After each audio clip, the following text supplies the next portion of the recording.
Nay, eto na po yung pagkain ni tatay. Thank you, anak. Pwede ba ako pumasok, Nay? Wag na muna, anak. Baka ma-stress yung tatay niyo eh. Sana gumaling na si tatay. Ang tagal niya na kasing paralyzed eh. Sige, Nay. Alis na ako. Mahal, papakainin na kita ha. Naglutuan ka ni Scarlett. Nay, eto na po yung pagkain ni Ano yun, Nay? Ang baho. Ay, anak, mamaya mo na ibigay yan. Papaliguan ko muna yung tatay mo. Nagpupo na naman. Sige, Nay. Tao po, delivery po.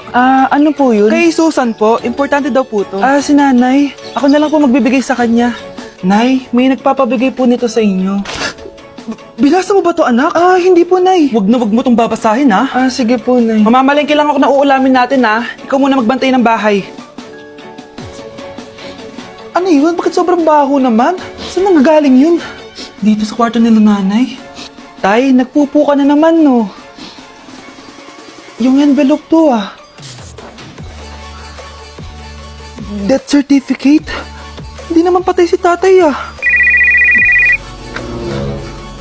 Hello po. Buti naman po, ma'am, sinagot niyo na. This is St. Peter's Funeral. Kailan niyo po ipapaimbasa mo yung asawa niyo? Isang linggo na rin po kasi baka bumaho po yung bangkay niya. Anak!